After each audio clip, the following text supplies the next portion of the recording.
shows, and now creating this really amazing site-specific installation experience called The Hotel. Now, The Hotel is a show whose antecedents in English British comedy probably run pretty far back. There's certainly a faint flavour of Fawlty Towers about the kind of mad and manic staff who are manning the hotel, or womaning the hotel in some cases, in Queen Street. You gather here at Assembly Rooms, you march around there, you're taken into this building in Queen Street, and very, very strange things begin to happen to you. And also, there are very, very strange things to be read and witnessed and looked at, even when none of the staff are actually shouting at you, getting at you, or lurking in the toilet roll cupboard, trying to engage you in conversation, which does happen. So it's an amazing experience. It's very funny, it's very weird, it draws you in. I mean, I found myself being the nastiest person on an interview panel for two really hopeless staff members that this hotel was trying to recruit, and I don't really know quite how that happened to me. It was odd. The role just kind of fell upon me, and I started snapping at them in a really unpleasant way. Anyway, it's a very interesting, interactive experience. The audience were all having a great time, and it does have, at the end, actually a bit of a plot, in that you find out that there is a backstory to this hotel and a bit of an explanation of why a really drunk-looking guy in a very nasty-looking and toweling dressing gown is wandering up and down the staircases. So please welcome Mark Watson, his company, The Invisible Dot, and his huge team to accept Fringe first for...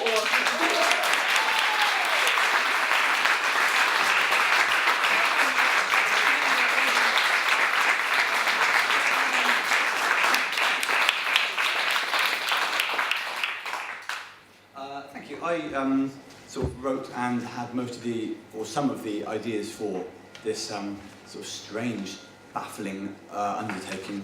But a lot of the work's actually been done by this man. It hasn't been mentioned yet, Simon Pierce. He's sort of the producer, but it's not really a normal producing job because, as you've heard, about a couple of hundred people have been involved. We had to get a great big building. Really, it was just a sort of ridiculous, stupid stunt, which, thanks to the Scotsman, has now been given the dignity of theatre. It's in the theatre listings, there you go. I know, yeah, but it's nice for me. I've spent most of my sort of 7 or 8 year Fringe career just doing essentially worthless pieces of comedy, and then it's nice now and again. So I'm approaching my 30th birthday for someone to say what you've done is in fact a site-specific installation experience. You start to feel that perhaps your life won't entirely be pissed away, imploring people to laugh at stories about your pathetic life. So yes, on this crowning day on this rare day of dignity, I think it's only fair to say that most of the plaudits should actually go to Sam. Now I've done it. I'm well known for having done 24-hour shows, and I'm afraid this acceptance speech is not going to be much short of that, just because there are an immense number of people to thank. Most of them, because it's true that it is a very, very big show, and the hotel is crammed with things to do. And one of the things that in it is actually a sort of pastiche, or whatever you call it. But anyway, a display of about 100. Suicide notes, funnily enough, which we thought was a bloody clever idea, but we reckon without that proto-Dickens over there. Your move, Daniel. 100, not 57. So, yeah, there's far too many people to thank, in other words, but I'm just going to briefly hand you over to Simon, who's got a better handle than I have on exactly who ought to be thanked. Also, can you clap this man, because he actually made the whole thing happen.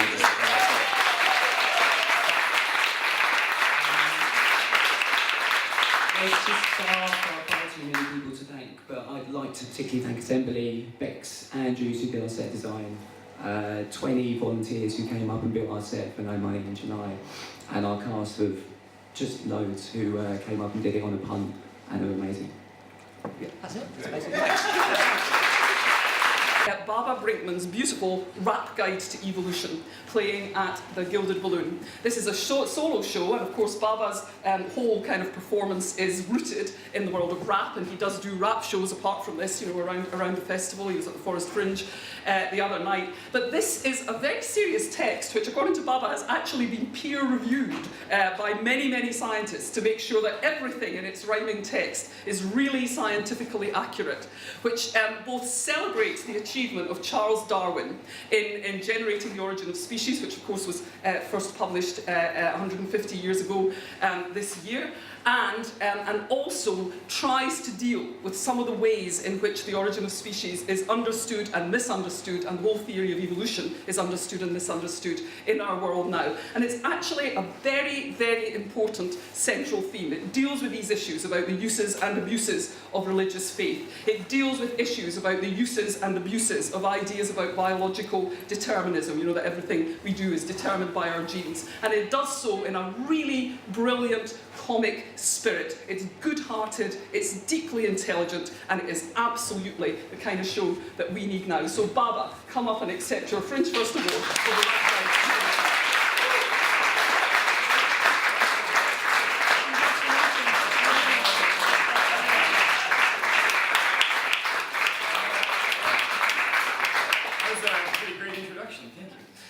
So when I first started this, I read something in The Origin of Species that got me fired up. Charles Darwin wrote, whoever is led to believe that species are mutable would do good service by conscientiously expressing his conviction, for only thus will the load of prejudice by which the subject is overwhelmed be removed.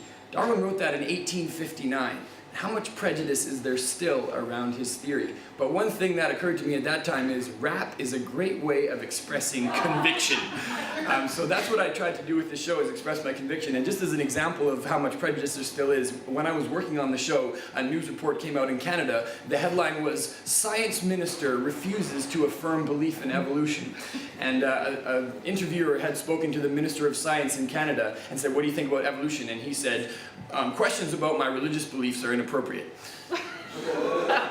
And then when someone later asked him what he meant by that, he said, "Oh no, I do believe in evolution. We're evolving all the time. You know, for instance, if we're walking on hard ground, we're going to wear comfortable shoes. If we're walking on other kinds of ground, we might wear high heels. You know, we adapt to our environment." So people really do misunderstand and have a lot of prejudice around Darwin's theory. And the people that I want to thank for this show coming together, never done this thank you thing before, but SPL Productions, who helped to develop it into a real Fringe show with a theatrical bent, and also mainly though scientists who are working on the natural world and discovering basic things about it in a humble way, and who just do their work and don't presuppose how people are going to receive it. And Mark Palin was the microbiologist who first initiated the project, and basically just scientists around the world who can teach us a lot and we need to listen to. Thank you very much, Mark.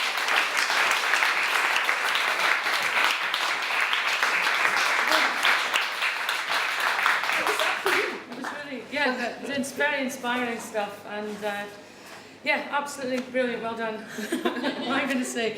Really, congratulations to all the winners.